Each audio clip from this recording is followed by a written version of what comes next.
Ժամերանց ամբողջ աշխարհում 2026 թվականն իր ճանապարհի մեկնարկը կսկսի։ Նոր տարին ամբողջ աշխարհում դիմավորում են նույն երազանքով, խաղաղությամբ ու համերաշխությամբ։ Որքան էլ համընդհանուր լինեն երազանքները, միևնույնն է, նոր տարվա հեքիաթը յուրաքանչյուր երկրում յուրովի է։ Արմալուրը փորձեց պարզել, որ երկրում ինչ հետաքրքիր ավանդույթներ կան։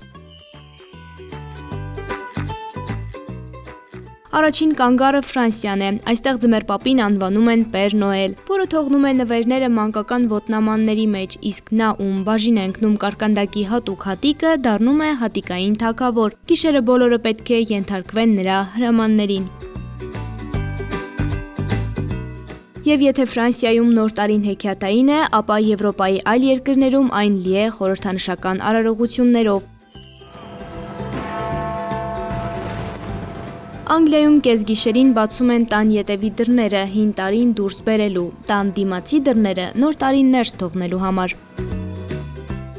Անգլիային զուգահեռ նույն ժամերին Ավստրիայում ուտում են խոզի գլխից մի կտոր, հավատալով, որ այդպես երջանիկ կլինեն։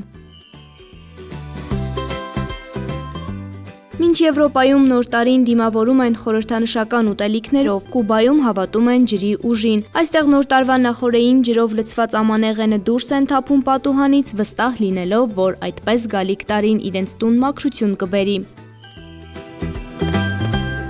Ամանորյա մեկնարկը գրեթե բոլոր երկրներում տոնախմբություններով է սկսվում, բացառություն չէ Շոտլանդիան։ Այստեղ ամանորի նախօրեին նշվում է հոգմանի տոնը, որի ժամանակ երգ ու պարի ուղեկցությամբ մարդիկ տակառներ են գլորում փողոցներով, հին տարին այրելու նպատակով։ Իսկ նոր տարվա գիշերն առաջին հյուրի ինքնությունը որոշում է ամբողջ ընտանիքի հաջողությունը։